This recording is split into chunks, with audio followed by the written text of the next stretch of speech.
Halo sahabat, kenali namanya adalah Lian Zhang, usia 35 tahun. Ia dulunya seorang pilot wanita berbakat asal Taipei, Taiwan. Cantik, cerdas, dan berasal dari keluarga pemilik jaringan restoran ternama. Segalanya berubah saat ia terpeleset di tangga rumah dan mengalami kelumpuhan dari pinggang ke bawah. Dalam kondisi kehilangan arah, Lian membuka lowongan kerja untuk mencari TKI yang bisa menemaninya sehari-hari. Dari banyak pelamar, ia memilih seorang pria asal Garut, Indonesia, bernama Dadan Kuswara, usia 29 tahun, sosok sederhana namun penuh ketulusan. Cerita ini bukan hanya tentang uang, cinta, atau pernikahan, tetapi tentang keberanian untuk mempercayai orang asing, dan membuka hati di saat yang paling rapuh. Tuliskan kota asalmu di kolom komentar, sahabat, biar kita tahu, dari mana saja cinta bisa datang. Pagi itu, Taipei baru saja diguyur gerimis tipis. Lian Zhang melangkah terburu-buru menuruni tangga rumah 2 lantai milik keluarganya di distrik Daan. Tangannya membawa koper kecil dan helm penerbang, seperti biasa saat akan berangkat menuju bandara. Sepatu bot yang licin, lantai yang basah, dan satu langkah yang terlalu cepat. Semuanya terjadi dalam sekejap. Tubuhnya terguling ke bawah, membentur 2 anak tangga sebelum berhenti diam dengan wajah menengadah. Di rumah sakit pusat Taipei, Lian terbaring dengan selimut putih menutupi tubuh hingga dada. Dokter bedah tulang menjelaskan hasil MRI dengan suara pelan namun tajam, ada cedera parah di tulang belakang. Kaki Lian tidak lagi merespons rangsangan. Tangannya mengepal pelan di atas sprei, rahangnya mengeras. Sejak hari itu, langit-langit rumah sakit menjadi langit-langit dunianya yang baru. Karir sebagai pilot internasional resmi terhenti. Maskapai tempatnya bekerja mengirim surat pemutusan tugas dengan ucapan duka yang dingin. Teman-temannya sesama penerbang datang menghibur, tapi tak satu pun yang bisa menembus kebekuan pandang matanya. Keluarganya mulai mengatur perawat pribadi dan terapi, tapi Lian menolak semua itu. Ia menutup pintu untuk semua orang, secara harfiah dan emosional. 3 bulan berlalu. Kursi roda menjadi kaki barunya.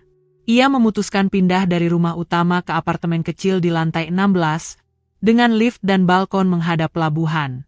Di sana, ia hidup dalam diam. Tak ada televisi, hanya suara angin dan jam dinding yang terdengar.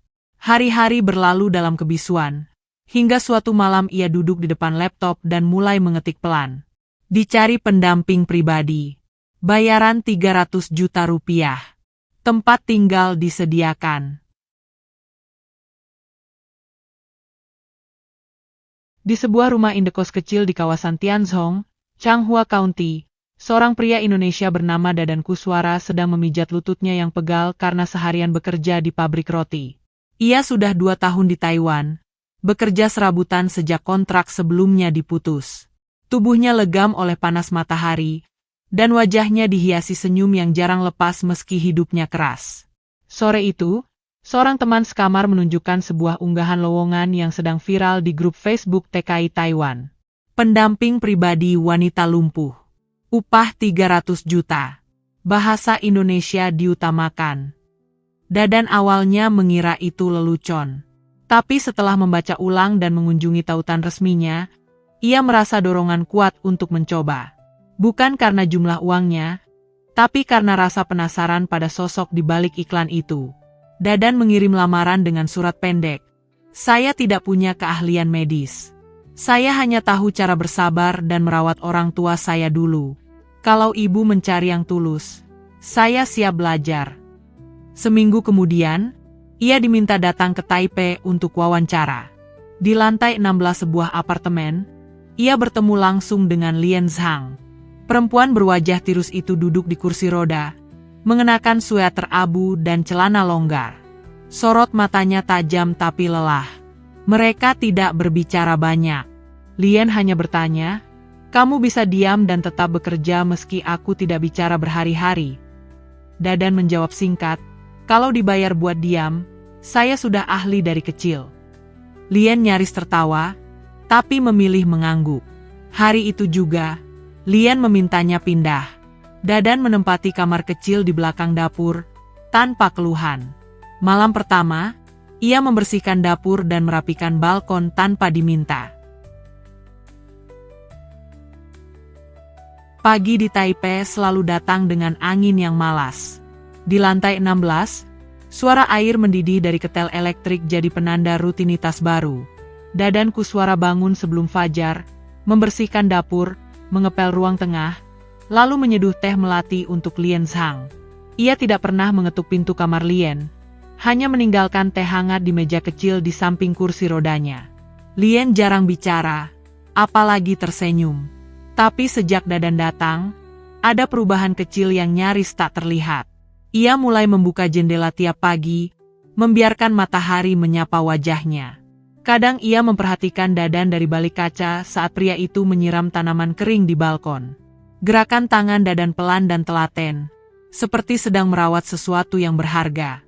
Malam hari, mereka duduk di ruang tengah. Tak banyak kata, hanya 2 gelas teh dan 1 buku yang berpindah tangan. Dadan mulai membacakan cerita pendek dalam bahasa Indonesia, dengan lafal yang patah-patah tapi niat yang utuh. Lien mendengarkan tanpa menyela.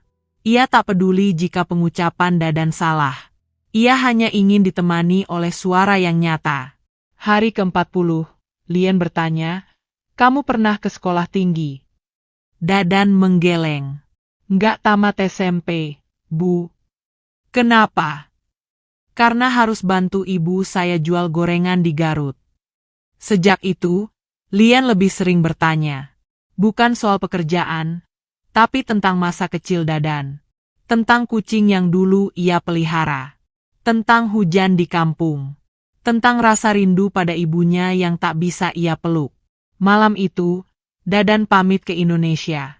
Visa kerja harus diperpanjang. Lien hanya diam saat mendengarnya. Ia tidak menahan, tidak meminta, tapi ada ruang kosong di dadanya yang tak bisa ia definisikan. Udara pagi di balkon apartemen lantai 16 lebih sejuk dari biasanya. Tirai tipis berkibar pelan, membiarkan cahaya lembut menyelinap ke dalam ruang tamu. Di sudut ruangan, Lien Zhang duduk di kursi rodanya sambil memperhatikan Dadan Kuswara yang sedang menyeduh kopi. Tangannya lihai, tapi tidak terburu-buru. Sejak pulang dari Garut, Dadan membawa pulang 2 hal. Kopi bubuk kesukaan ibunya dan ketenangan yang tidak bisa dibeli. Setiap hari dimulai dengan keheningan yang hangat. Tak ada lagi rasa asing di antara mereka. Lien mulai terbiasa menyimak Dadan berdoa di waktu subuh. Suaranya pelan dan teratur. Tidak sekalipun ia memaksa Lien ikut. Tidak pernah menawarkan penjelasan.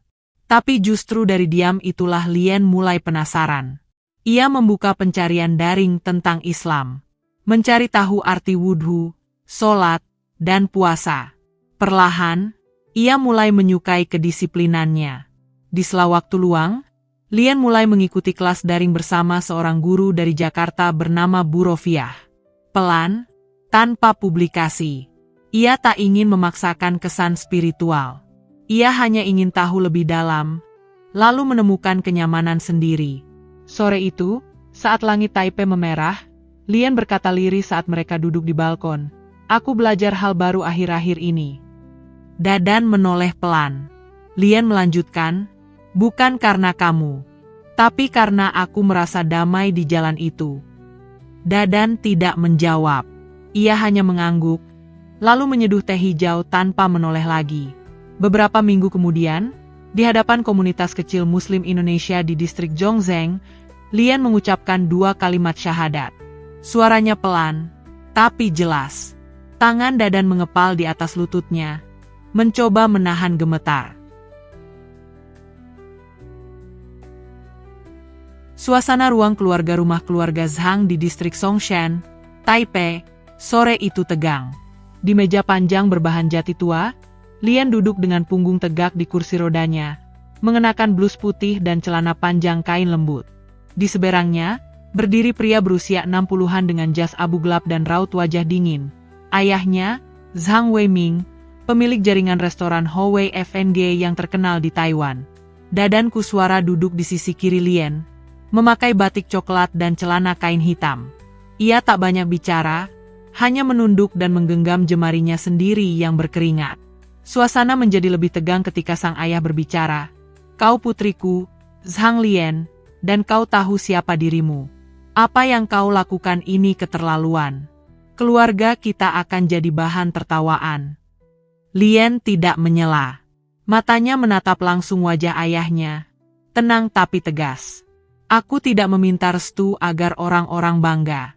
Aku hanya ingin mengatakan, jika kau takut hartamu diambil, biar ku tinggalkan semuanya. Ibunya, Madam Lin Qiao, menutup mulutnya dengan tangan, terkejut. Keheningan menggantung lama. Tak ada yang bergerak. Dadan tak berani menatap siapapun, hingga Lian menyentuh tangannya dan berkata dalam bahasa Indonesia yang terpatah-patah. Kalau kamu mundur karena mereka, aku tidak bisa paksa. Tapi aku tidak akan menikah dengan orang lain. Beberapa hari berlalu. Lian tidak menghubungi orang tuanya. Hingga pada Jumat pagi, saat ia dan Dadan bersiap menuju Masjid Besar Taipei untuk akad nikah, sebuah mobil hitam berhenti di depan apartemen mereka. Dari dalamnya turun Madam Lin, mengenakan baju biru muda dan membawa sebuah kotak kecil. Ia menyerahkan kotak itu kepada Lian. Di dalamnya, terdapat cincin zamrud warisan keluarga. Kalau kamu ikhlas, kami juga ikhlas, ucapnya pelan. Pagi itu di Garut, kabut tipis menyelimuti sawah-sawah yang menghampar di belakang rumah kayu milik keluarga Kuswara. Udara segar menembus dinding papan, membawa aroma tanah basah dan daun pisang. Di teras, Lian Zhang duduk di kursi rodanya mengenakan gamis longgar berwarna biru langit dan kerudung sederhana. Di pangkuannya, sebuah buku catatan bisnis terbuka, berisi sketsa renovasi untuk cabang restoran kecil yang akan mereka buka di sini. Dadan Kuswara sedang menata rak di dapur, sambil sesekali tertawa bersama 3 anak tetangga yang membantunya memindahkan karung beras. Suasana ramai tapi hangat. Di sisi rumah, Ibu Dadan menjemur pakaian sambil bersenandung lirih. Tak ada tembok tinggi, tak ada lift berkilau seperti di Taipei. Tapi tak satu pun kekurangan yang membuat Lian ingin pergi. Setelah pernikahan sederhana di Taipei, mereka memilih membagi hidupnya. Separuh waktu di Taiwan, mengurus bisnis keluarga Zhang yang kini diberi tanggung jawab secara penuh kepada Lian.